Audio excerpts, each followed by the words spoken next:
What's going on, everyone? Welcome back to another episode of the JT Sports Podcast. I'm your host, JT.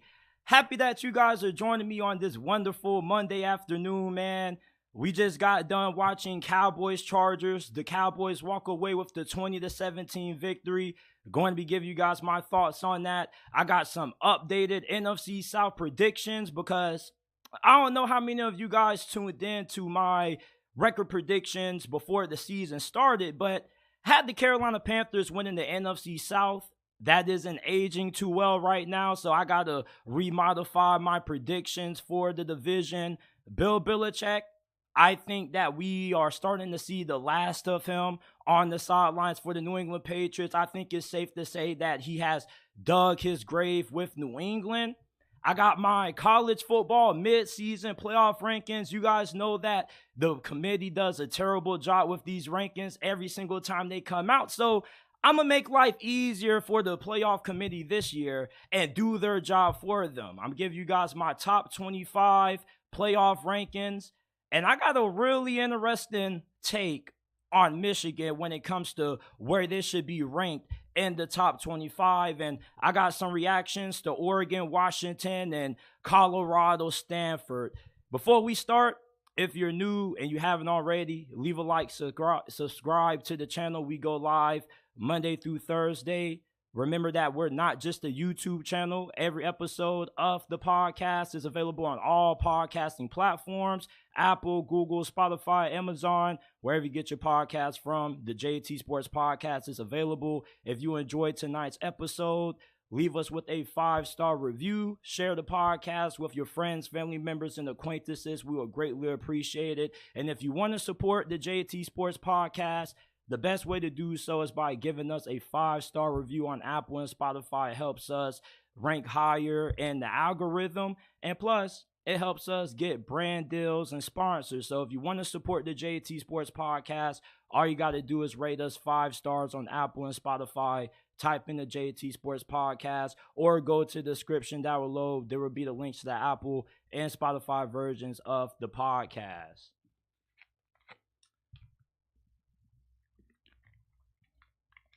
All right, man. So Monday Night Football, the Dallas Cowboys get back on track. They beat the LA Chargers 20-17 on the road. And even though this was a road game for Dallas, it didn't really feel like it because Dallas fans traveled pretty well to LA. And like nearly every home game is for the Chargers, it turned into a away game. And this was a very good game. All right. And to keep it 100 with you, I thought that the Dallas Cowboys were going to blow this game. Even though I picked them to win, the way that the game started to go late in the fourth quarter, you had the muff punt, which put the LA Chargers in easy scoring position. But you got to give the Dallas Cowboys a lot of credit for being able to weather the storm. And Dak Prescott, way to bounce back after having one of the worst games of his career against the San Francisco 49ers. He outplayed Justin Herbert. He was looking really good in this game, especially with his mobility. All right.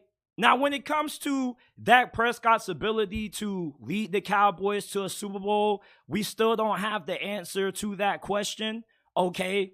Like I tell everybody before the season, we're never going to judge the Dallas Cowboys based on what they do in the regular season. We can only judge them based on what they do in the postseason.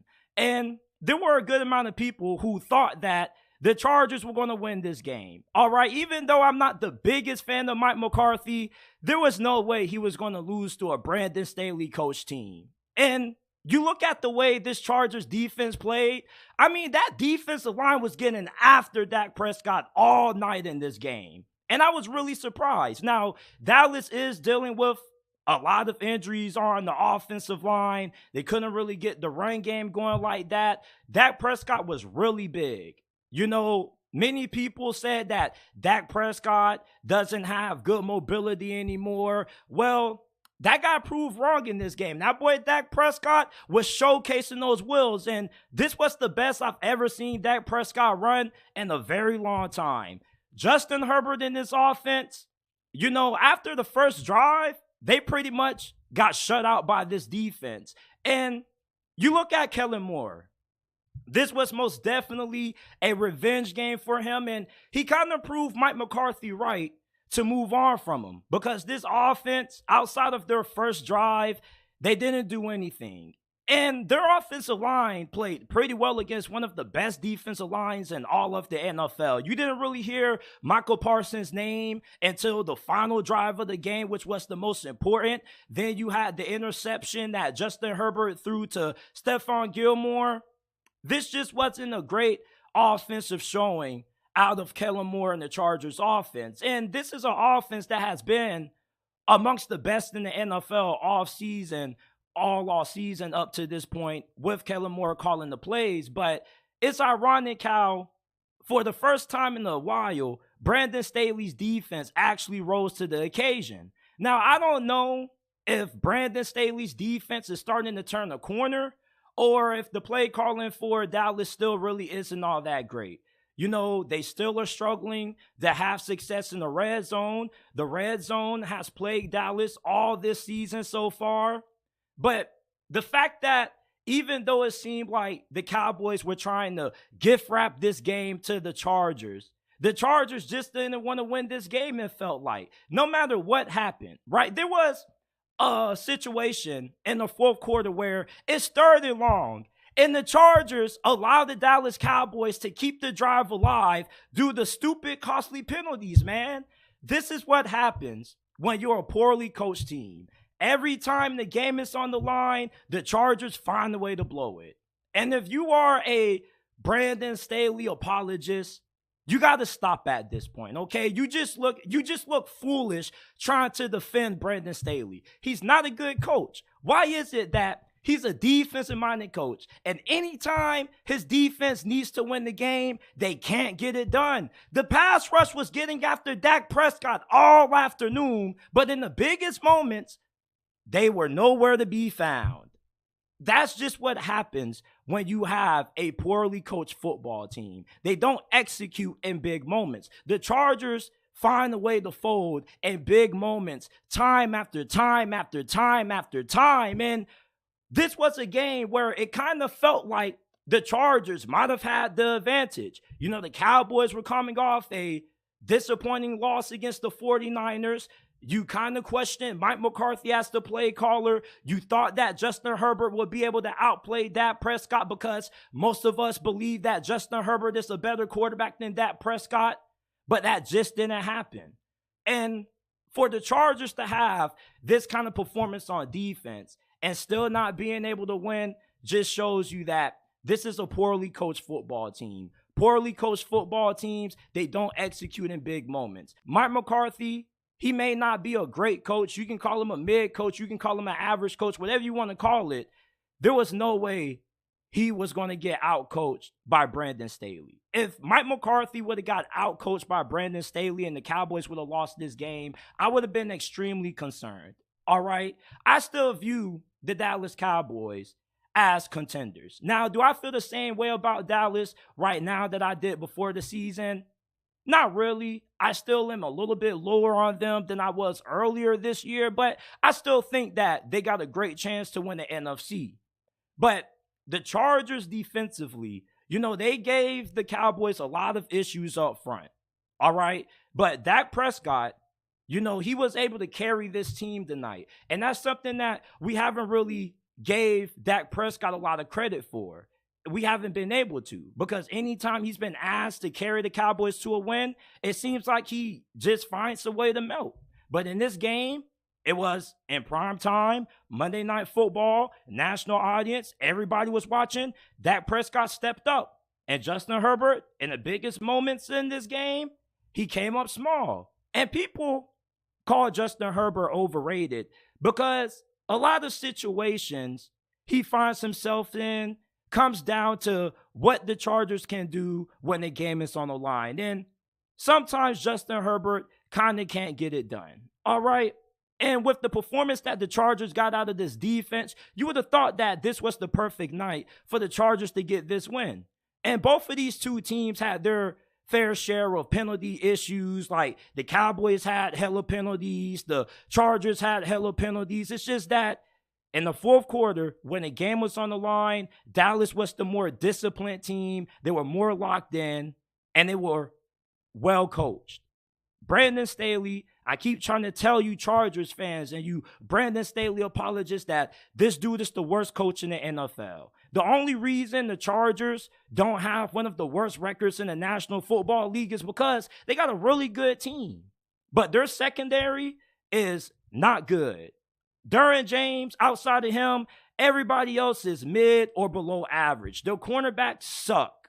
All right. Michael Davis was not good. He was getting cooked nearly all game. Even though he had a couple of good pass breakups and good reps, he just wasn't really that great. CeeDee Lamb got back rolling. You remember after that 49ers game how there were reports coming out how CeeDee Lamb was frustrated with his lack of touches in the offense? Well, they got that problem fixed pretty fast because we heard CeeDee Lamb's name called a lot in this game. Tony Pollard, he didn't have the night that you would have hoped for, especially going against a porous run defense.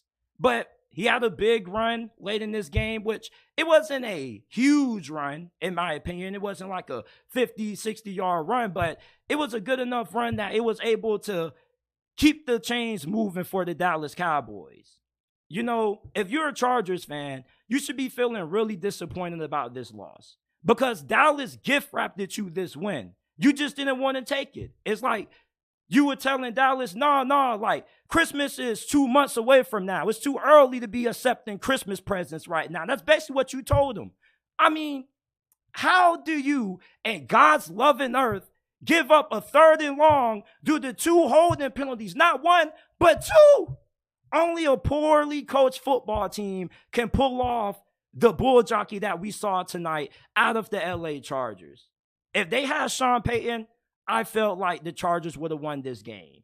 But you got to give a round of applause to the Dallas Cowboys. Way to bounce back after a really horrible loss last week. And this was a make-or-break game for the Dallas Cowboys. Because think about what the narrative would have been if Dallas would have lost this game. They would have lost 2 straight to teams that got solid quarterbacks, solid rosters, and people would have started to call Dallas overrated. So the Dallas Cowboys, they got a really big win.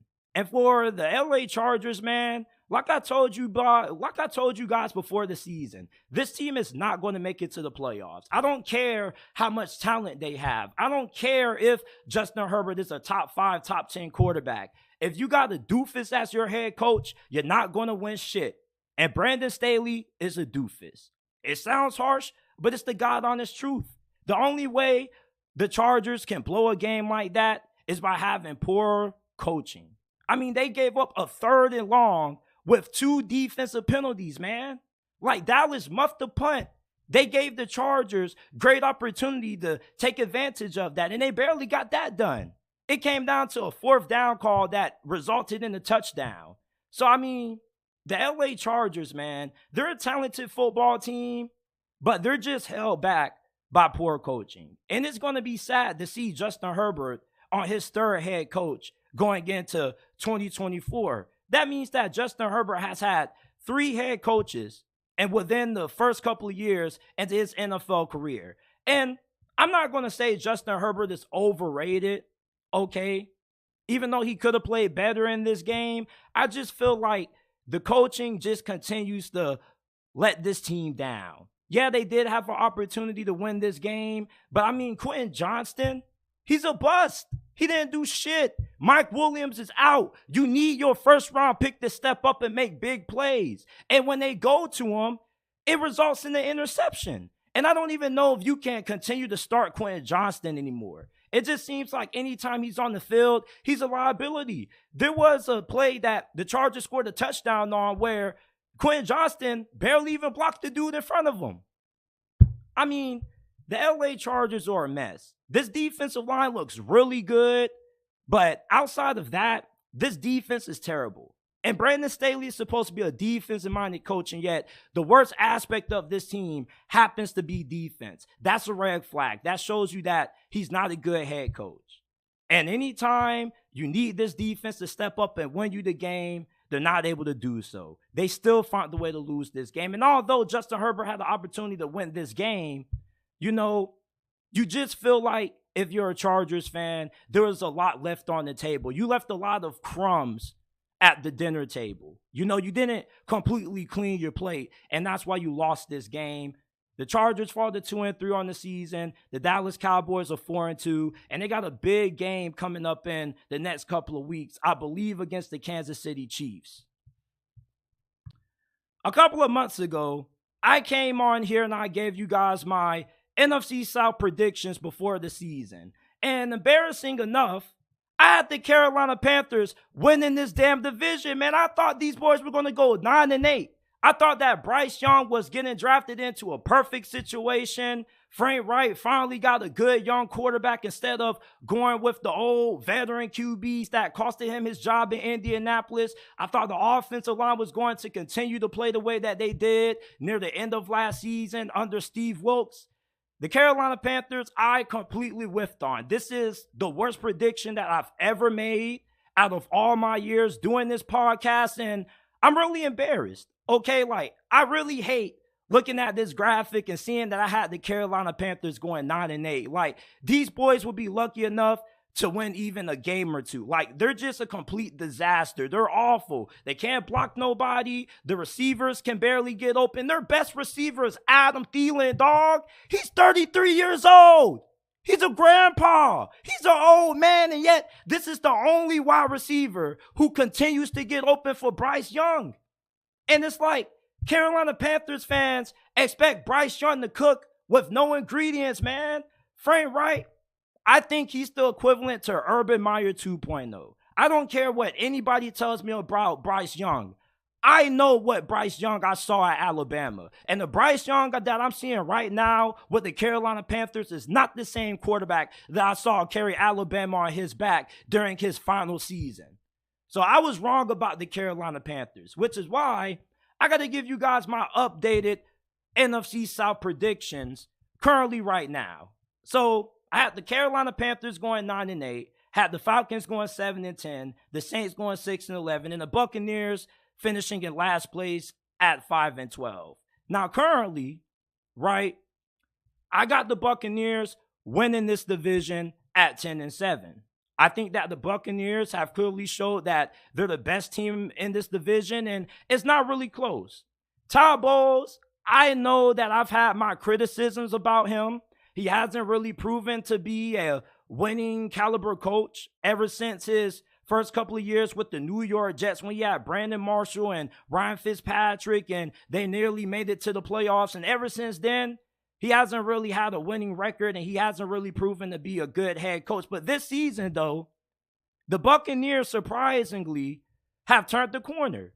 Right now, they are in first place in this division at 3-2. Baker Mayfield is having a career resurgence under offensive coordinator Dave Canales, who Todd Bowles hired, who previously was the quarterback's coach for the Seattle Seahawks for a couple of years. And he's doing wonders with Baker Mayfield in this offense. And this offensive line has played pretty good. And when you look at the Buccaneers' losses, they've lost to good teams. They haven't lost to any bad teams. They lost to the Philadelphia Eagles on Monday night, and last week they lost to the Detroit Lions. Those aren't bad losses. They lost to good teams.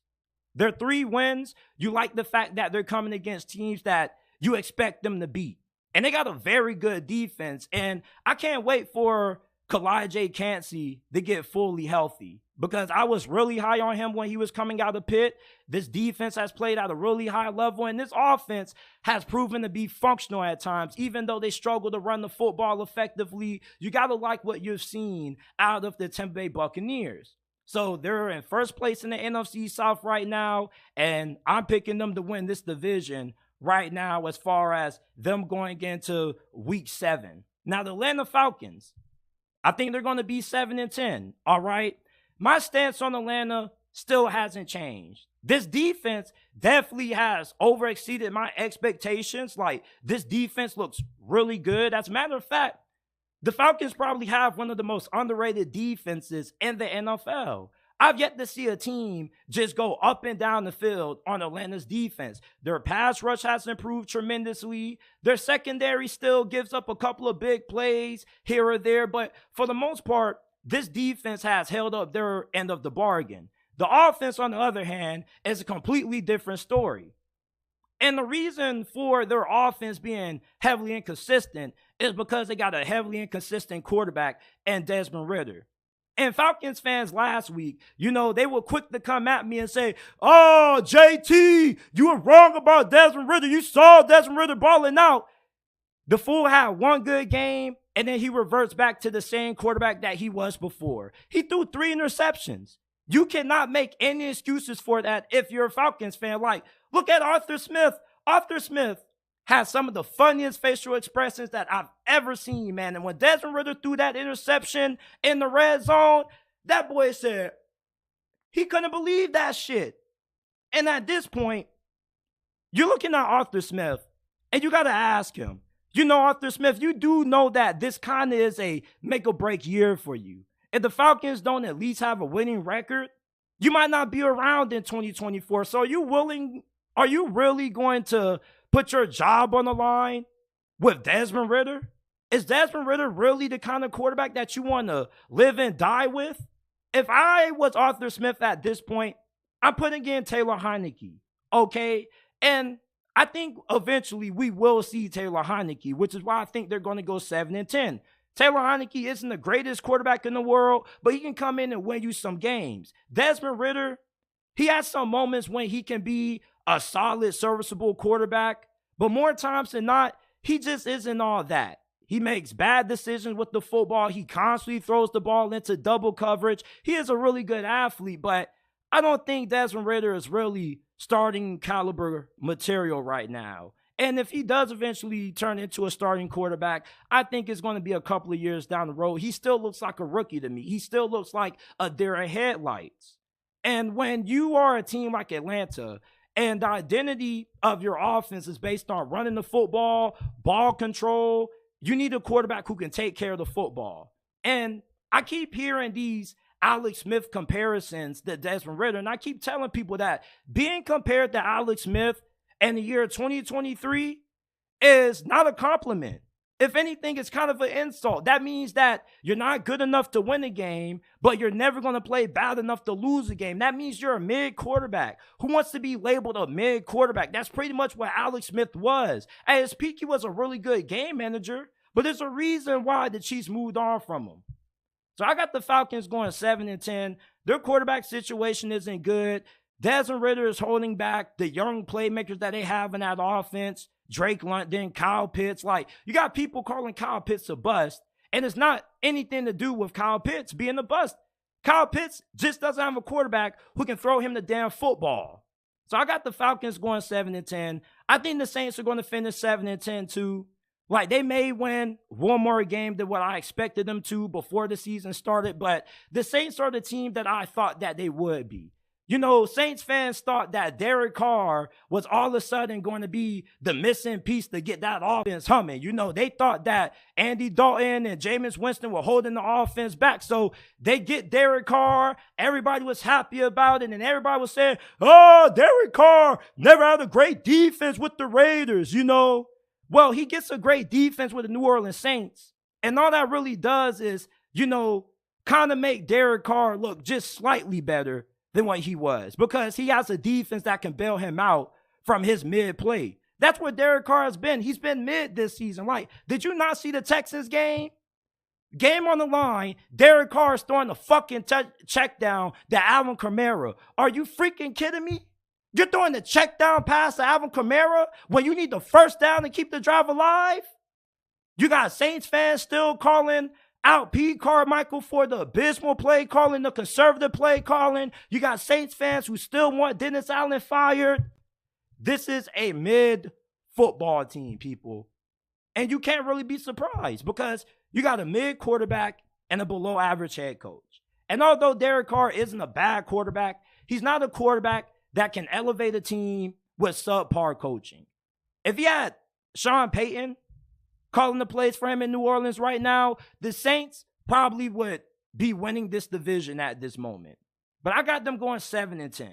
And the Carolina Panthers, I think eventually they'll be able to win 3 games. I don't know where those 3 losses are going to happen. Maybe they can steal a game against the Falcons or the Saints. I don't know, but this team is a complete clown show. Frank Wright, a couple of hours ago, it came out and announced that he is giving up play calling duties to his offensive coordinator, but I don't really know if it's going to make that big of a difference. You can't protect Bryce Young. You don't have any receivers outside of old man, 33-year-old Adam Thielen, who can consistently get open. The Panthers suck, dog. And their defense has played really well up to this point. But offense just can't get anything going. Again, I'm not about to say it's because of Bryce Young. Bryce Young, to me, was one of the greatest quarterback prospects that I've ever evaluated in recent memory. And the only way that you can mess up a great quarterback prospect like Bryce Young is due to poor coaching. You remember what happened to Trevor Lawrence's final season? Well, his first season with the Jaguars when he had Urban Meyer calling the plays and running the offense and running the team? Yeah, it was a disaster. If the Carolina Panthers fire Frank Wright at the end of this season and they bring in a better head coach like Ben Johnson, the offensive coordinator for the Detroit Lions, I definitely think that we will see the Bryce Young that Panthers fans were hoping for when they took him number 1 overall. But this team is terrible. And it doesn't matter, even if you did draft C.J. Stroud number 1 overall, he still would struggle too because the team is just shit. C.J. Stroud has a way better situation with the Houston Texans than what Bryce Young has with the Panthers. You got receivers that can separate. You got a good coaching staff. And even though you got a bad offensive line, you know, C.J. Stroud is still being able to make the most of it. Bryce Young, he's not C.J. Stroud. And even though I kind of had them as 1A, 1B, C.J. Stroud has definitely looked like the better quarterback up to this point. But Bryce Young is just in a terrible situation. So these are my updated NFC South record predictions. I got the Buccaneers winning the division now at 10-7. I got the Falcons and the Saints tied for second place. And I got the Panthers going 3-14. And when you look at the current standings right now, going into week 7, the Buccaneers are 3-2. I think that they probably should start to separate themselves from the rest of this division within the next couple of weeks. And when they play against the other teams in this division, I think they're pretty much going to have their way against everybody else because this is not a good division. This division is full of mid teams. The Panthers suck, the Falcons are mid, and the Saints are mid. The Buccaneers, to me, look like the best team in this division, and that's why I'm picking them to win this division at the moment. So before I move on to my next couple of segments, I got to get a drink of water real quick.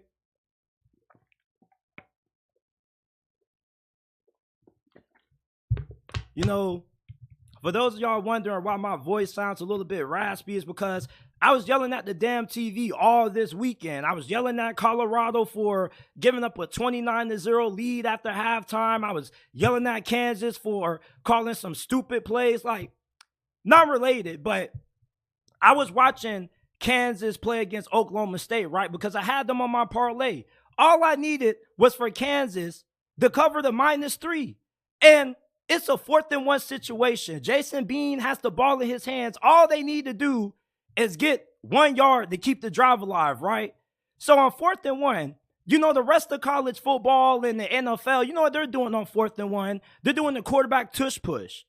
Kansas decides to get cute and run a bubble screen or a 4th-and-1 in the course, and then it worked because who didn't see that coming? Everybody knows that if you're not going to do the tush push, you're either going to try to run the ball up the middle or you're going to try to get something out fast on the edge. Like, that just blew me, man. So I was screaming at Kansas. Like, I was livid, man. I was livid. Now, you know who else I'm livid with? I'm livid with Bill Belichick, man.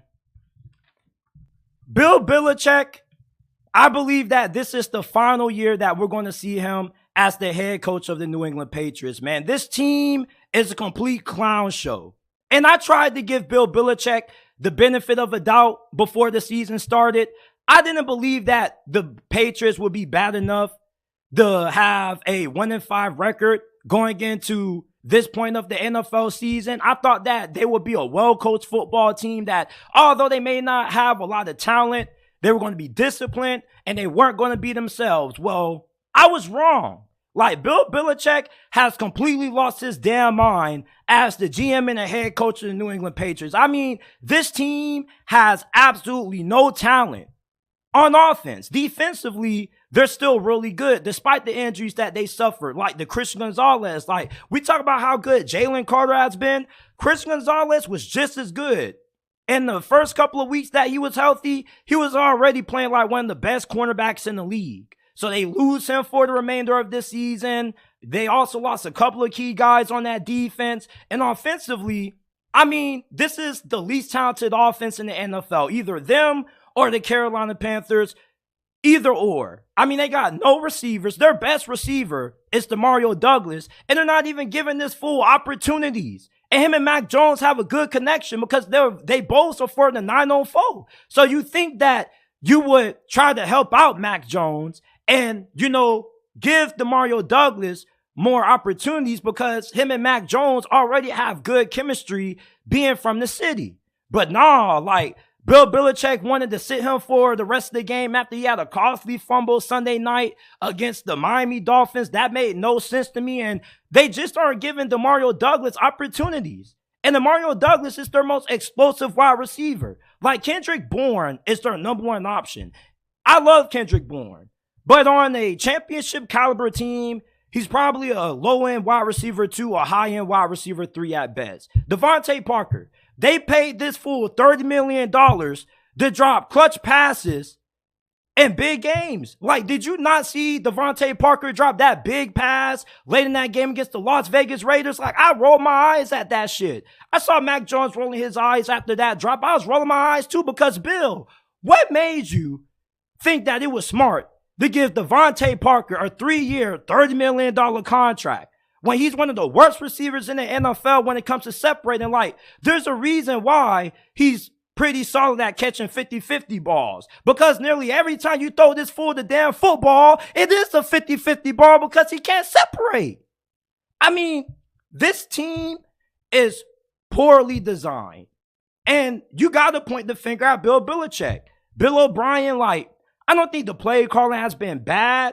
It's just, what can he do when you got a limited offense? The offensive line can't block. I mean, did you see the safety that the Patriots gave up against the Raiders? Like, there were people on Twitter saying, Mac Jones is holding the ball too long. Like, fool, what do you expect Mac Jones to do? He can't get the ball out in 0.8 seconds when Max Crosby is beating your tight end. You tried to chip Max Crosby with a tight end.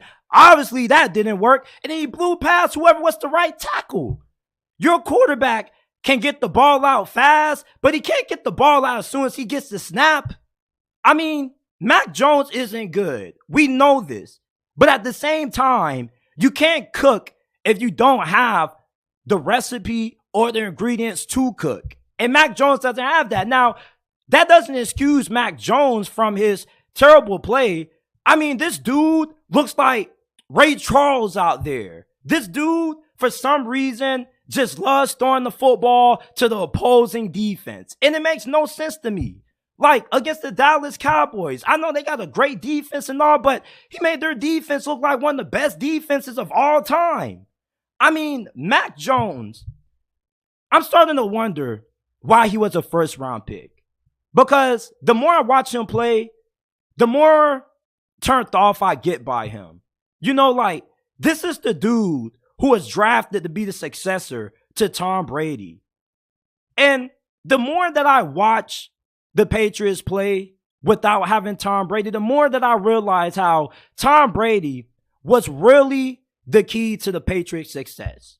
Tom Brady was Batman and Bill Belichick was Robin. And I know it sounds a little bit tough to hear that, but let me ask y'all this. What is the Patriots way, right? The Patriots way, do your job, be accountable, right? But what was the one constant about the New England Patriots dynasty that throughout 2 decades always stayed the same? It was Tom Brady. Tom Brady was going through multiple receivers. He went from Randy Moss and Wes Welker to Julian Edelman and Chris Hogan, who was playing lacrosse. And Tom Brady got the hell out of there when he realized that Bill Belichick was just losing his damn mind. Like, Bill Belichick, when it comes to being able to assemble an elite offense, he just doesn't have it anymore. I mean, you got Hunter Henry. That's probably your most reliable option on offense. And then you got Mike Gesicki, who you can't really leave in because he sucks at blocking. Ramondre Stevenson, he's not having the same success this season that he had last season. Ezekiel Elliott had a big run last week against the Raiders, but it got called back because of a holding penalty. It's like Mac Jones is bad, okay, but the rest of the team around him is just as bad as he is. Everybody's bad. This is a toxic relationship, and I see why Bill Belichick is hesitant to bench Mac Jones, because him benching Mac Jones pretty much is the final nail in the coffin when it comes to him being the head coach of the Patriots. I mean, when you draft a quarterback in the first round, you need this dude to produce, because missing on a quarterback in the first round sets your franchise back several years. And not just does it set your franchise back, but most of the times when you miss on a quarterback in the first round, you're mostly out of a job. I mean, look at Robert Saleh and the Jets. They had to get on their knees, fly all the way out to California and suck off Aaron Rodgers just to appease him to come to New York. And then he gets injured in 3 plays, and it kind of was panic mode. Now, although the Jets are making the best of the situation, they're hoping that Aaron Rodgers can come back quicker than expected.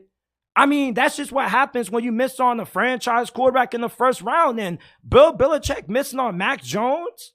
I mean, this is really the biggest reason why the Patriots are in the situation that they're in. You can say that the Patriots don't have a great team, but when you draft a quarterback in the first round, they are expected to overcome certain limitations that you may have on offense. Now, that doesn't mean that you can expect them to turn lemons into lemonade with the personnel that the Patriots have, but quarterbacks drafted in the first round are expected to be able to overcome deficiencies that you may have. For example, Joe Burrow took the Bengals to the Super Bowl in his second season with a great receiving core but a terrible offensive line. Like, I'm not saying that every quarterback needs a perfect situation to succeed. Better quarterbacks can overcome certain limitations on your offense and dysfunction, like Justin Herbert. Mac Jones isn't that kind of quarterback. He's not that kind of quarterback that's going to be able to elevate your team.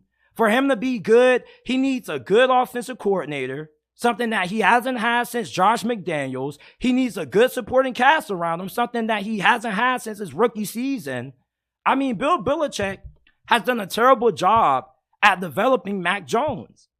Now, Mac Jones, or Rack Jones as I should call him, he's not the player that I thought he was coming out. Coming out, I thought he was this well-mannered guy, first one in, last one out, not really a character issue. But the more I watch him play, the dude is, taking cheap shots at people's nutsacks. He's considered the dirtiest player in the NFL. His own teammates had to call him out for some of the nonsense that he's been pulling off. And I'm really surprised that Mac Jones kind of is the hothead that, people have now started to view him as, because I'm from Jacksonville. Mac Jones is from Jacksonville. And, the narrative about Mac Jones has always been, he's always been this well-mannered guy. Well, a couple of days ago, I had a homie of me telling me a story how Mac Jones has always kind of been a little bit of a hothead. He went to Bowles High School, right? Now, if you don't know what Bowles High School is a private school in Jacksonville. As a matter of fact, it's not even in Jacksonville. It's in Ponte Vedra. Ponte Vedra is close to Jacksonville, but it's kind of its own city. And to get into Bowles High School, you got to have a lot of money to pay the tuition. You also got to be really smart to go to that school, right? And plus, it's a private school also. So Mac Jones went to Bowles High School, and one day he just brought this big-ass boombox in the locker room and was just blasting rap music. During his freshman season in Alabama, he got involved in a DUI incident. He's kind of a little bit charismatic. He's a little bit hot-headed at times, and he can be really tense. And, this isn't the kind of guy that Bill Belichick is going to click with. At the end of the day, Bill Belichick is all about discipline. Bill Belichick is one of those old-school coaches that you do what he says and you don't have any answer back. Mac Jones always has an answer for something that Bill Belichick tells him to do, and that's why this relationship isn't working out. The quarterback is an extension of the head coach. And Mac Jones is a poor extension of Bill Belichick. So, anytime you have a toxic relationship between the quarterback and the head coach, what do you think that's going to mean for the team's offense? Because Bill Belichick, I truthfully believe that if there was a better quarterback out there during this offseason that the Patriots could have got their hands on, he would have replaced Mac Jones. Like, he was already done with Mac Jones last season when he decided to seek help outside of the organization with the Patriots' offensive struggles. Now, be it, Bill Belichick has done a great job at making things easy for Mac Jones. I mean, you gave this fool Matt Patricia as his offensive coordinator in his second season. The second season of a young quarterback's career is the most important because year 2 is where your young quarterback is supposed to make the biggest jumps. And you give this fool, Matt Patricia, a defensive coordinator who's never called a lick of offense ever, as his offensive play caller. You go from Josh McDaniels to Matt Patricia. Of course that shit was going to fail. And then when you look at how the Patriots offense has performed this season, I mean, they're nearly in the bottom of every statistical category on offense. Points per game, 31st, 12 points per game. Like, I'm a Steelers fan, and I hate watching my offense. Shoo! Watching the Patriots offense makes me a little bit happy to be a Steelers fan. Like, I'm not saying our offense is great, but I mean, watching this offense is like bringing a knife to a sword fight. It's like, I can go to the refrigerator, get me something out the freezer, put it on the plate, put it in the microwave for 2 minutes, come back after it's finished, and the Patriots offense is punting the ball back to the opposing offense. You know, like, they can't generate any explosive plays. They're not having any success on the ground. The offensive line is giving up a lot of sacks. The only thing that they can do well is find ways to score touchdowns in the red zone. And that's surprising that they have a good red zone offense. But I guess it makes sense because, I mean, they don't really make too many trips to the red zone anyway. This offense is a complete disaster. I mean, like, the Patriots are a mess. And I'm really surprised that, you know, the Patriots have really started to become a poorly coached team. You know, anytime you used to think about the New England Patriots, used to think about a team that was always well prepared, always paying attention to the small details. Antonio Brown said that the Patriots is one of the most organized and one of the most attention-based teams that he's ever played for. You know, like, there were times where Bill Belichick would know who the referees were going to be going into their game on Sundays, and he would prepare his team based on how often the referees will call certain penalties. So if he was having a refereeing crew that called a lot of holding penalties, his offensive lineman, he would make sure they put extra emphasis on not holding, having them block with boxing gloves on, or making sure that his defensive backs don't get called for a lot of pass interference penalties. Or if he had a crew that was calling in games that tend to let things play out and didn't really call a lot of penalties and was willing to let the DBs be physical, he would practice during the practices, he would tell the defensive backs, hey, like, we have a refereeing crew that is going to let you guys play, so be a little bit more physical. Like, Bill Belichick, over the last couple of years, he's starting to lose touch with it. You feel me? And this is the sign of a great coach who's starting to decline. And I don't think Andy Reid, during his final season in Philadelphia, was ever as bad as what Bill Belichick is right now. Bill Belichick, if he ends up getting fired, who else will offer him a head coaching opportunity? I mean, this is an offensive league. Yes, you still do need a great defense to win, and Bill Belichick is more than capable of putting an elite defense on the field. But you got to score points. And I mean, the Patriots offense is averaging 12 points per game. And Bill Belichick is in charge of not just coaching this team, but assembling the roster. You know, like, he's one of the only coaches in the NFL that has the ability not just to coach his team, but to pick the players on his team as well. And how many skill position players has Bill Belichick whiffed on in the draft? It seems like he's better at finding undrafted skill position players than he is at drafting them early in the draft. I mean, Tyquan Thornton, we haven't seen this fool yet. I mean, N'Keal Harry, of course, we not finna forget him. The only thing Bill Belichick is good at drafting high in the draft is offensive lineman and defensive lineman. And yes, you do have to be able to win up front, But you also got to have receivers that can get open to make things easy for your young quarterback. And Bill Belichick, he's dug his grave for the Patriots. I mean, I think this shit is over. I don't see how Bill Belichick returns as the New England Patriots head coach in 2024 unless he's just holding Robert Kraft hostage or they got a plan at quarterback. Unless they plan on taking for Caleb Williams, I don't see how Bill Belichick is going to be back next year.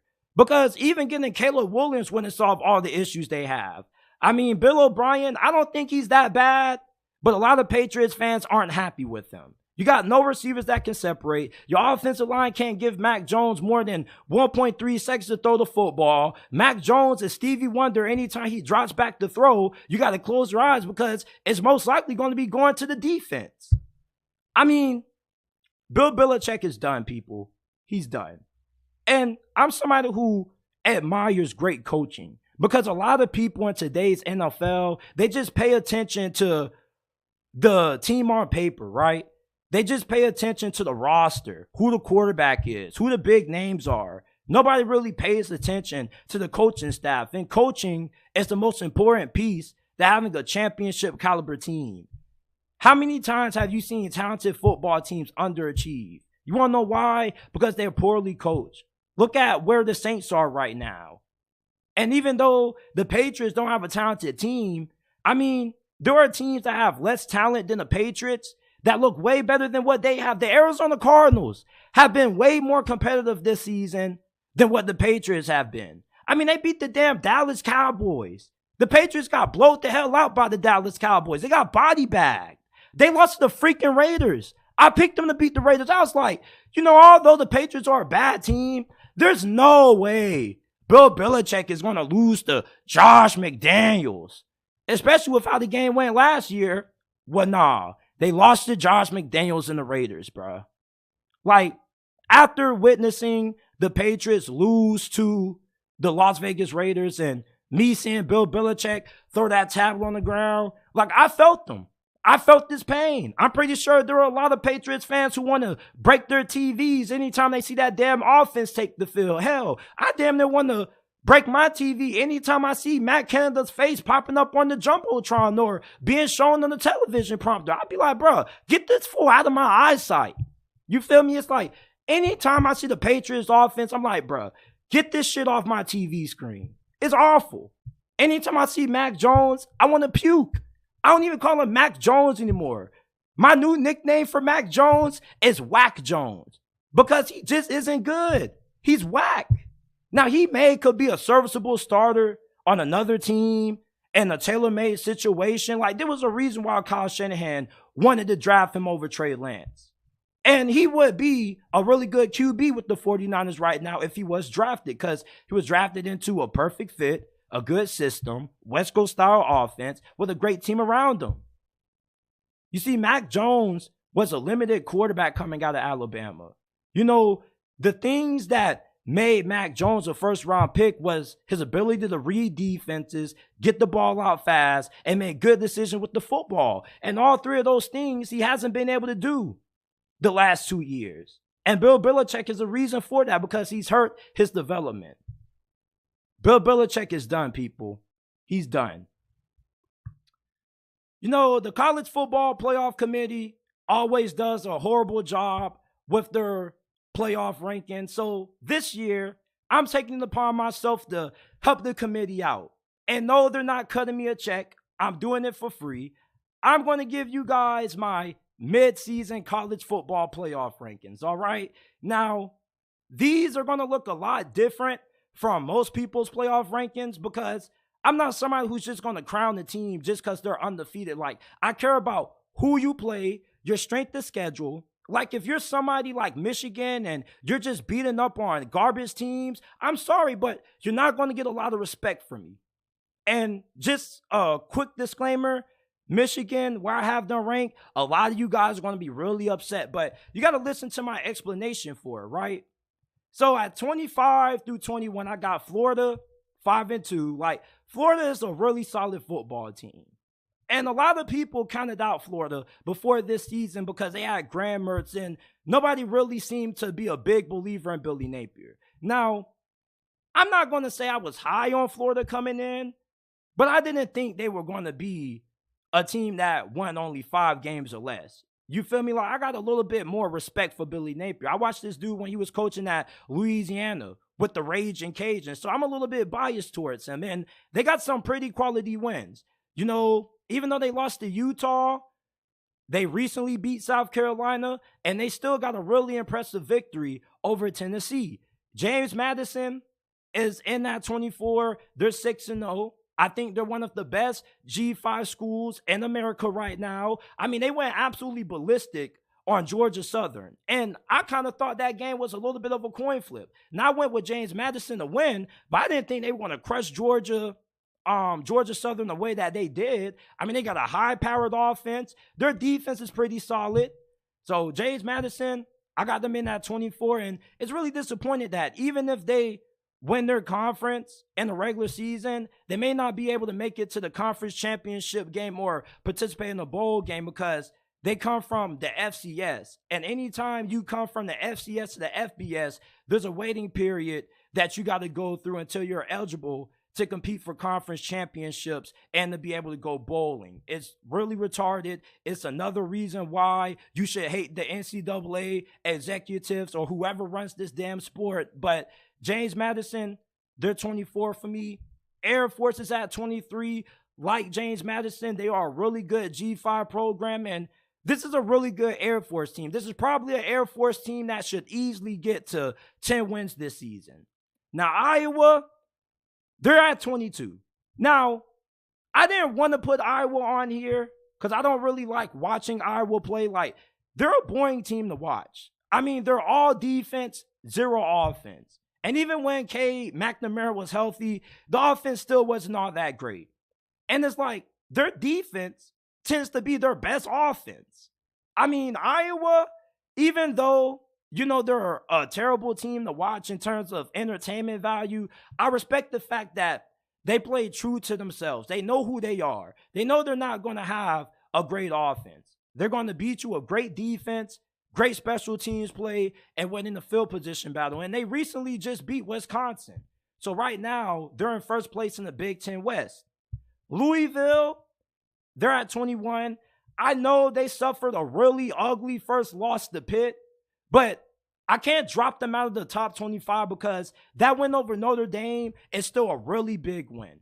And Louisville is still a really good team. Like, nobody expected Louisville to go undefeated this year. We knew that they were going to slip up eventually. And they probably will have a couple more losses before the season concludes. But they only got 1 loss at this moment. And they got a really big win over Notre Dame. So with that win over Notre Dame, I can't drop them out of the top 25. Now moving on to my next 5 teams. USC is at 20. They got dominated by Notre Dame on the road in South Bend. That was a really ugly game. And you can't even blame it on the defense. Like, everybody wants to put it on Alex Grinch, but, I mean, their offense had 4 turnovers. Caleb Williams by himself had 3 interceptions in the first half, which led to 21 points for Notre Dame. And then that doesn't include the other scoop and score that they got, and plus the special teams touchdown that they got off that kick return. So pretty much Notre Dame, you know, defensively and via special teams scored 35 points thanks to the assistance of USC not being able to take care of the football. USC, I don't think they are an overrated team, but I do think that in terms of where they rank amongst the Oregons and the Washingtons of the Pac-12, I don't think they're up there. But that doesn't mean that I think that they're not going to have a shot to win that conference, because how many games are we going to see Caleb Williams have where he throws 3 interceptions? Not too many. All right, and I think Caleb Williams is going to bounce back. This is still one of the best offenses in college football. Their offensive line isn't as good as what we initially thought, but we got a lot of football to be played, people. And I think it's too premature to count out USC when they still got a really talented team. Like, we know they're not a great defense, okay? The reason why USC is because what they can do offensively. And I still don't really think that there's too many defenses in the Pac-12 that's going to be able to shut them down. I don't think Oregon's going to be able to shut them down, and I don't think Washington's going to be able to completely shut this team down unless Caleb Williams just has another stinker performance in those games. Tennessee is at 19. Now, I struggled with where I was going to put Tennessee because I don't really think they got a great win. You feel me? I think they're more hanging on to where their preseason ranking was. And they did lose to Florida also. And they got a really big test this week against Alabama. If they lose to Alabama, they're done. Duke is at 18. Duke has a really good win against Clemson. And Clemson isn't on this ranking, but I have them on my top 50 teams list. And with the fact that Duke has a top 50 win against them, and they did play Notre Dame pretty close, I got them at 18. And they play FSU this week. Now, one thing about Duke, they're not a super talented football team, but they're well coached, they're disciplined, and they got a fantastic defense. So I think they're going to be able to hang around with FSU. I'll be surprised if FSU just clobbers Duke. Missouri is at 17. Now, Missouri, you got to remember that they got a really nice win against Kansas State really early in the season. Now, they did have a pretty ugly loss that kind of came out of nowhere not too long ago. Well, yeah, they lost to LSU, I believe, right? And they could have won that game, in my opinion. But they bounced back in a major way, beating Kentucky. And Kentucky was ranked in the top 25. And people equate, where a team should be ranked based on top 25 wins. It's not just top 25 wins that I'm going off of. I'm going off how many top 50 wins do you have? How many top 30 wins do you have? Missouri has 2 or 3 of them. And they're 6-1 right now. They got a really good offense. Brady Cook is playing some fantastic football. Luther Burden has looked like arguably the best receiver in college football this year. So look out for Missouri. I potentially think they could end up being the second place team in the SEC East this year. And LSU is at number 16. Yes, they got 2 losses, but they may be the second best 2-loss team in America behind Notre Dame. They lost to Alabama. Well, they lost to FSU, and then they lost to Ole Miss. But that was a really close loss, right? They beat Missouri, and I think LSU, even though they got a terrible defense, they're going to be able to hang around with most of the teams that they play because of how good Jaden Daniels and that offense is. So, yes, they got 2 losses. You may argue and say they deserve to be a little bit lower on the list. They still got better quality wins with that win over Missouri than what Duke, Tennessee, or USC have. Now, this is where things really start to get spicy, right? Utah is at number 15. I'm not that high on Utah. Yes, they beat Florida earlier, right? And you like the fact that despite all the injuries they have, they're 5-1. But they lost to Oregon State. Okay, and even if Cam Rising comes back, when he comes back, Utah's schedule is about to get really tough. And I think that they're about to take a lot of losses within the next couple of weeks. Now, I'm not saying that their season is going to completely fall off the rails, but I'm a little bit lower on Utah than what most people are. They're banged up.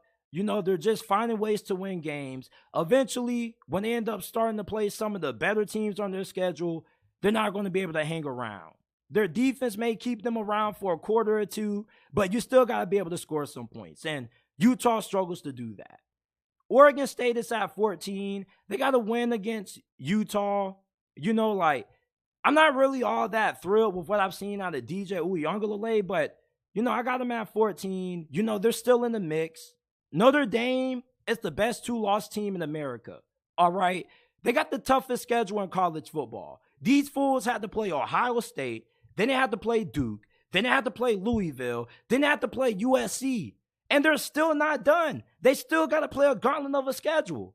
So it's like Notre Dame, if they win out, they definitely could be in the conversation to be the first 2-loss team to get into the college football playoffs, because when you play a schedule this difficult, you got to get a lot of props for that. Meanwhile, you got schools like Michigan and people parading around like Michigan is just such a great team. Like, they haven't proven that. They've beaten up on garbage teams. Notre Dame, they're going out here and they're scheduling tough teams, and they got to play great teams every single week in and week out. It's no cupcakes really on Notre Dame's schedule. and they're 6-2. And they just destroyed USC. Regardless how you feel about USC, a win is a win. So they beat Duke. They beat USC. I mean, they were competitive with Ohio State. I mean, yeah, they had a bad loss to Louisville, but it's like, look how damn tough their schedule is.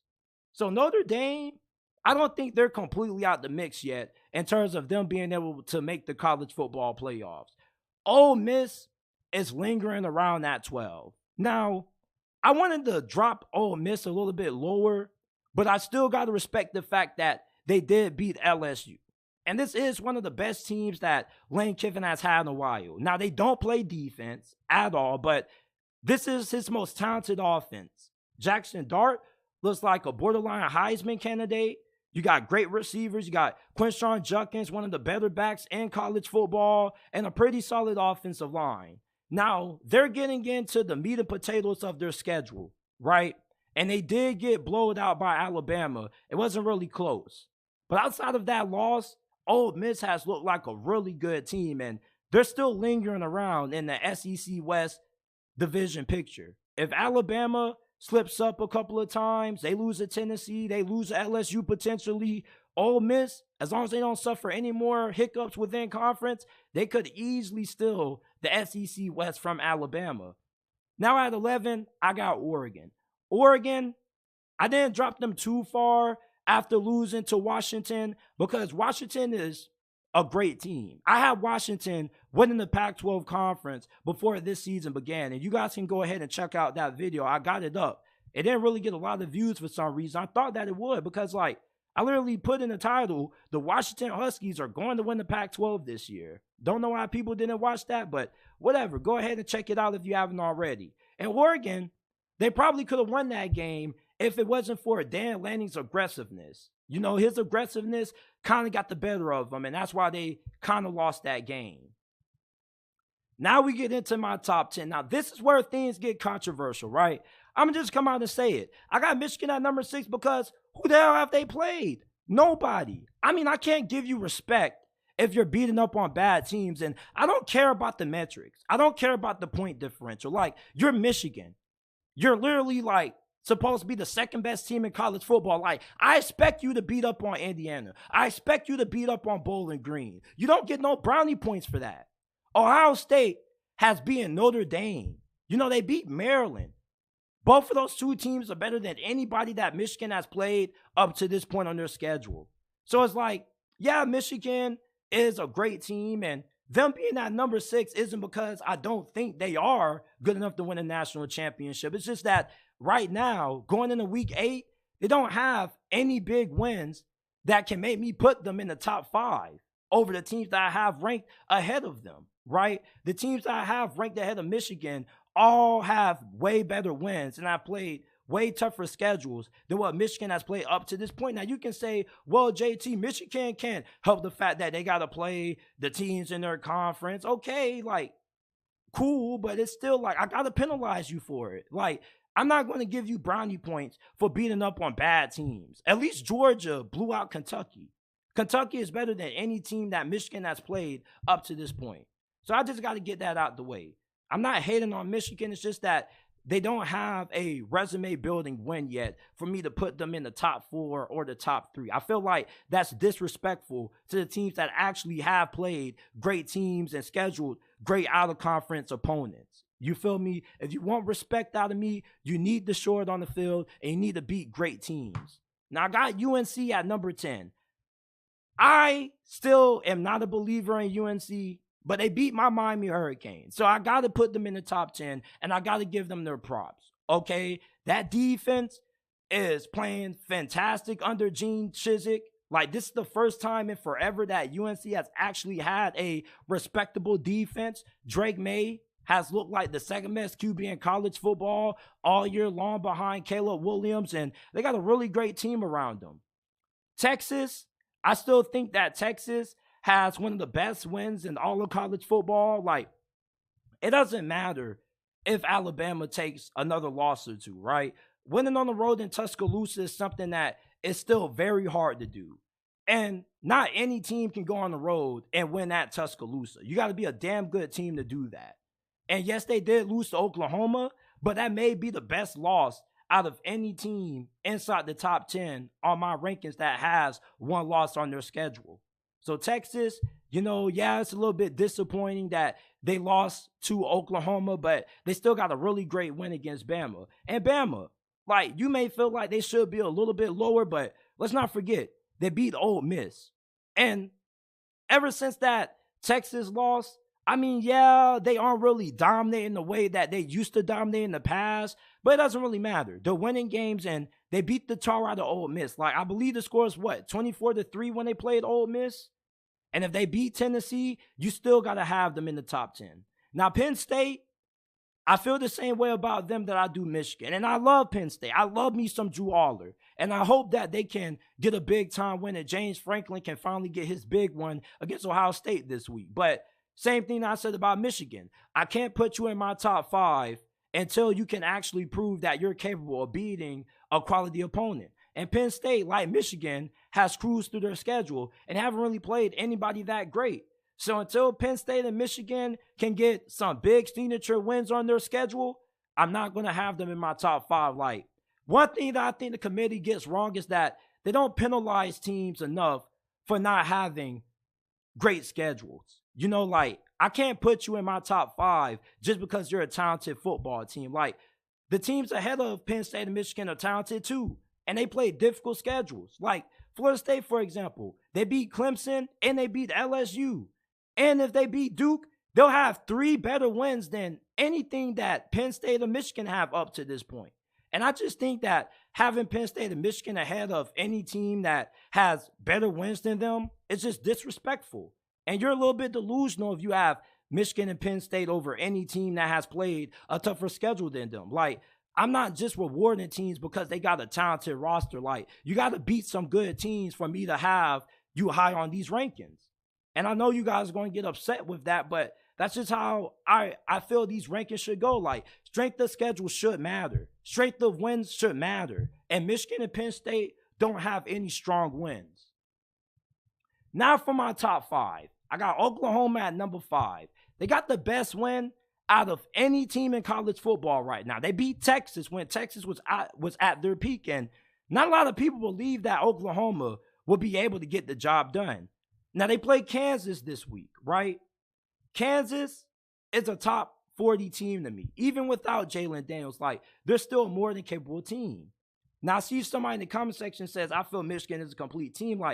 Michigan is a great team. That's not what this is about. You can be a great team, but you still got to have the wins to go with it. You got to have the strength of schedule to go with it. And Oklahoma has a way better win beating Texas than what Michigan has. What is Michigan's best win? Michigan's best win up to this point doesn't compare to Oklahoma's or Washington. Washington just beat Oregon. Even though they beat Oregon at home, that's a top 10 team. So they deserve to be in the top 5 over a school like Michigan or Penn State. This isn't about talent. It's about what have you done to prove yourself. You feel me? And Michigan hasn't proven that they deserve to be in this top 5 just as yet. You got to have the schedule. You got to have the resume, and you got to have the strength to win. That's what I'm going off of. And Michigan and Penn State don't have those yet. Florida State, same thing. Florida State has wins against Clemson, who is a top 50 team, and they got a win over LSU, who's ranked. So you got Oklahoma, Washington, and FSU, who all 3 have played way more tougher schedules and have way bigger wins to build up their resume than what Penn State and Michigan have. Now, Georgia, this is probably going to be where a lot of people are like, oh, you're a hypocrite. You're going to penalize Michigan and Penn State, but you got Georgia at number 2. Are we forgetting that Georgia just completely dismantled Kentucky? Kentucky is a 2-loss team, and they're better than any team that Penn State or Michigan have played. And even though Georgia has their hiccups and they have their moments, they still are able to get up and play their best football against some of the best teams that they have to face on their schedule. So them beating Kentucky is a big win for them. Okay, Kentucky, they're not in the top 25, but that's a top 30, top 40, top 50 win. And Kentucky is still better than any team that Michigan and Penn State have played. Now, you can argue and say that, Georgia should be behind Oklahoma, Washington, and FSU. Okay, I can understand that. And I wouldn't even disagree with you on that. All right. Now, number one, I got Ohio State. Like, Ohio State beat Notre Dame on the road in South Bend. They also have beaten Maryland, which I don't really know how great of a win that is anymore because those fools just got upset by Illinois. But Ohio State, to their credit, that win against Notre Dame means a lot to me. So I got them at number one. So these are my top 25 college football playoff rankings going into the middle of the college football season, or week 8. So you guys let me know how you guys feel about my playoff rankings down in the comment section down below. I got 2 more things I want to touch on before I get on out of here. I got to take one more drink of water.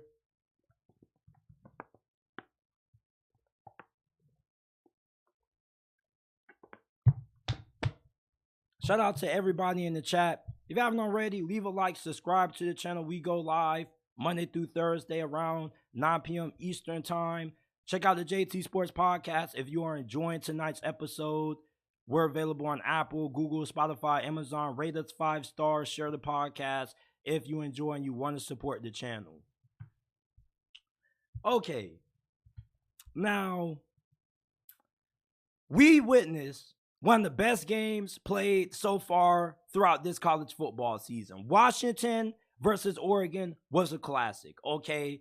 And this was a tale of 2 halves. Because in the first half, Washington came out just absolutely slinging the damn football. Like Micheal Penix and Washington were letting it rip in the first half. It was big play after big play after big play.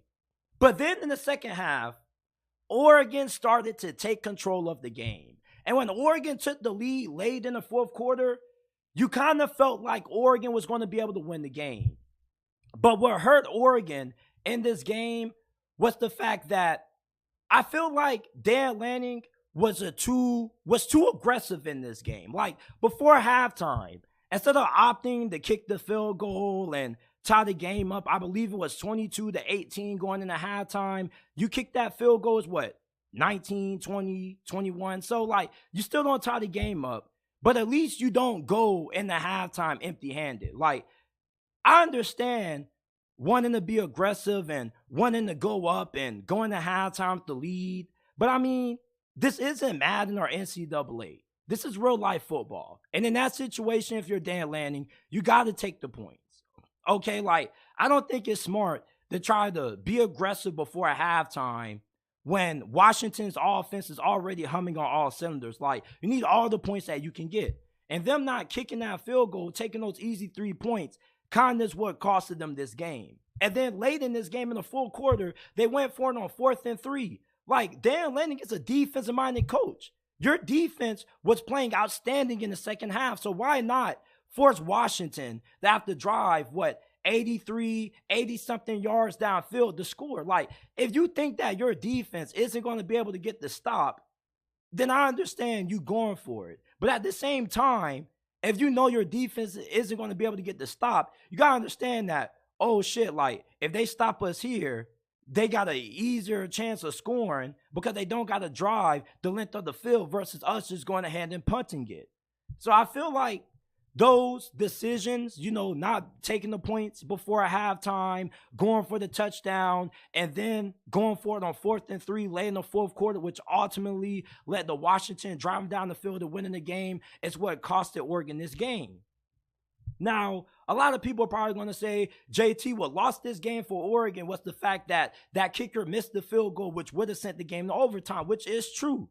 But remember, if Oregon just would have punted the football and forced Washington to have to drive the length of the field, maybe they win that game. Because it's not like Washington's offense was as hot as what it was in the first half and the second half. In the second half, that offense kind of started to cool down a little bit, and Oregon still had a little bit of momentum. It's not like if you punt the football, Washington automatically would have taken the lead.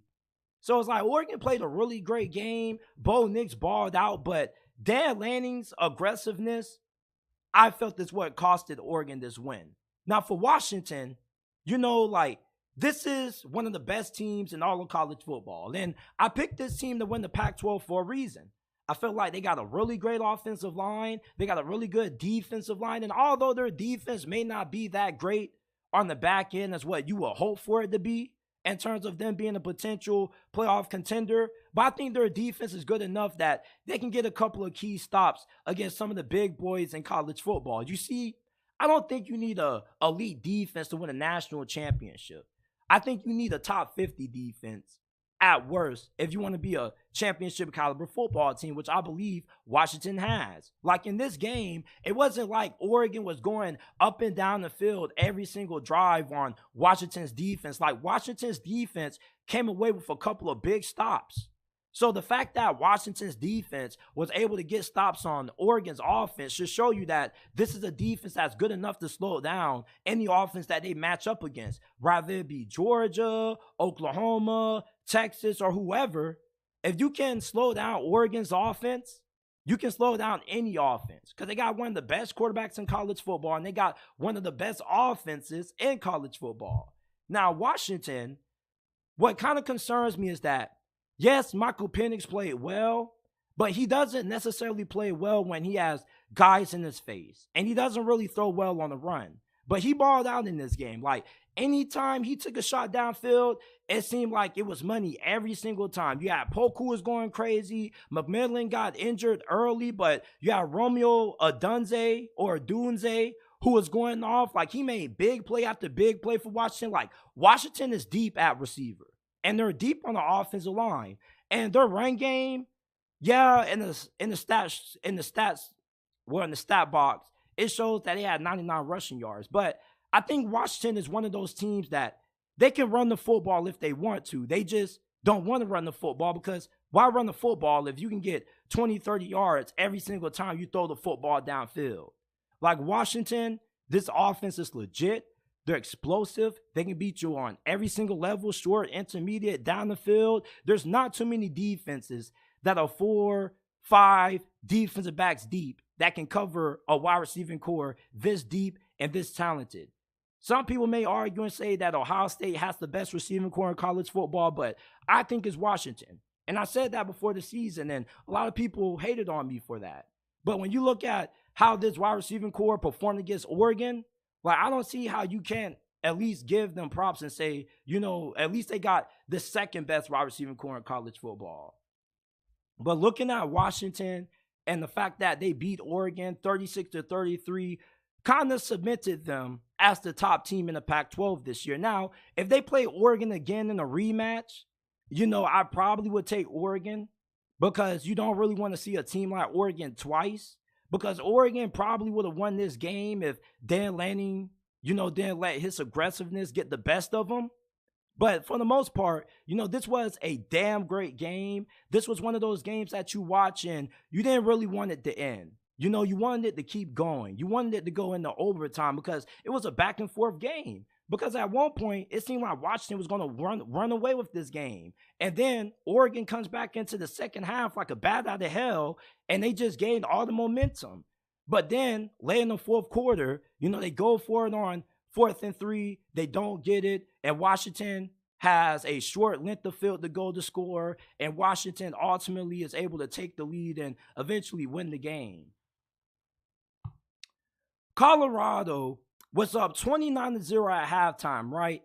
And I ended up falling asleep in this game, right? Because I thought Colorado already had this damn game. When I was like, man, they up 29-0 on Stanford. I'm going to bed. I'm tired. Well, I wake up at 4 a.m. and I check my damn cell phone. I go on the Bleacher Report app, and these fools done these fools choked a 29-point lead, dog. I could not believe what the hell I was watching when I was watching the replay of this game. You talk about a complete collapse. I mean, this was the collapse of the great Roman Empire. You're up 29-0 against Stanford, one of the worst teams in all of college football. How the hell do you blow this big of a lead? Well, in the second half, Colorado just completely lost it. They were undisciplined. They had stupid penalties. Like, they had countless penalties where they had too many men on the field. You feel me? or guys weren't in positions to make plays. And Coach Prime, I love him. I believe in Deion Sanders. But in this game, I kind of noticed a couple of his flaws. The first one is that I don't understand why he allows 23 to stay in the game, get cooked, and not even give Cormani McClain at least a chance. You feel me? Like, Cormani McClain obviously should be the team's second best cornerback. Now, he has had his moments where he hasn't looked good, like against Arizona State, but he also had some moments when he looked great, like against USC. So I don't understand why you don't give Cormani McClain at least a chance in this game, because, I mean, nobody really could stop any of Stanford's receivers. Like, even Travis Hunter was getting routed up. You know, like, there was a touchdown that this Stanford receiver caught on Travis Hunter and damn near took his fucking helmet off. And I was like, Travis Hunter, like, what's going on with you today, man? Now, Travis Hunter was making plays. It's just that, you know, I guess he kind of got a little bit tired. And plus, that was his first game back from injury. So I'm going to cut him some slack. But this team had 17 penalties for 127 yards. It's like they couldn't stop stepping on their own toes. They couldn't stop stepping on their shoes. And Stanford, in the second half, was a more disciplined team. They didn't have the same amount of costly mistakes that Colorado did. And Colorado, remind you, was a, 13-point favorite going into this game? You want to know how you get upset? Turnovers and penalties. That's what killed Colorado in this game. This team wasn't disciplined. And Deion Sanders can say all he wants about how the players got to execute and whatnot. At the same time, your team is a reflection of who you are as a head coach. So he can talk about how, man, when we went in halftime, like, I felt we were getting complacent. Okay, make some adjustments. You were getting complacent, Deion. You were getting complacent with allowing number 23, Stoudemire, to be on the field getting cooked. Like, Stanford was running whoever offense on him. I don't care what Cormani McClain or what Amarion Miller did during the week. What's so great about 23's practice habits that allowed you to start him and allow him to play the whole entire game getting cooked, but yet Cormani McClain can't even get at least 1 or 2 snaps to show what he can do. Like, that doesn't make a lot of sense to me. You feel me? And I understand that, you know, Deion Sanders, he's a disciplinarian. Like, he wants to get his point across to the players. But it's like, you know, this team lost because this team just didn't make great adjustments. Like, yes, the players got to execute. You feel me? But at the same time, as a head coach, you just can't allow, you know, one of your cornerbacks, when you're a Hall of Fame cornerback, to just get cooked play after play after play. Like, Stanford ran whoever offense on 23, man. Anytime a team is running whoever offense on you, that means you suck. Now, I don't mean to take any personal shots at Deion or any player on Colorado's roster. I'm just being blunt and calling this shit how I see it. You know, like, as a coach, I'm not about to allow a cornerback continue to get toasted and me not make no changes. Like, there's no way I'm about to sit on the sideline being Deion Sanders and just let one cornerback just get toasted play after play. Like, I'm going to make some changes. And people say, well, Travis Hunter was getting killed too. Okay, that's one thing. You feel me? This is Travis Hunter. I know what he can do, but he's not as big as a liability as what 23 was. Like, Deion Sanders, I think he has to do a good amount of reflecting as well, just like how the rest of this team has to reflect. I mean, everybody's responsible for this 29-point lead. And Deion Sanders, is not like he doesn't take any accountability, but I feel like he needs to take more accountability for the lack of adjustments made on his part. There's just no way he could allow 23 just to get cooked all game and make no adjustments. And it's like, as a head coach, you know, when you see 23 getting cooked like that, you got to try to make sure that this dude doesn't lose all his confidence. You feel me? Like, when him and 23 were going back and forth on the sidelines, that's a dude who was frustrated. He lost confidence. You know, like, he got several pass interference calls in the fourth quarter on him, which hurt the team. When you're Deion Sanders, you can't allow one player to just hurt the team. You got to put your ego aside and put your team in the best position to win. And it's like, I'm not saying Cormani McClain would have done better than 23, but it's like, you have to put somebody else out there. Because, I mean, they were running whoever offense on him. And Sheduer Sanders, like, he's your best player. You know, this team has won 4 games because of Sheduer Sanders' ability to rise his game in big moments. But it's like you can't have him throwing stupid interceptions in overtime. Like that interception that he threw, he literally just threw that shit up. Like that's something that I've never seen Sheduer Sanders do. Even when he was playing at Jackson State, like Sheduer Sanders is normally a pretty calm and composed player, especially in high pressure situations. But in that situation, like he just said, F it. That was a panic interception. Like that throw was made out of panic. It was just like, F it. I got to make a play. So I'm going to just throw something up and hope I can make something out of it. You know, like Colorado was not disciplined in this game. And that falls on the coaching. Because at the end of the day, your team is a reflection of who you are as a head coach. Now, I'm going to give props to Stanford for winning this game. You feel me? Because you still got to give respect to the winner.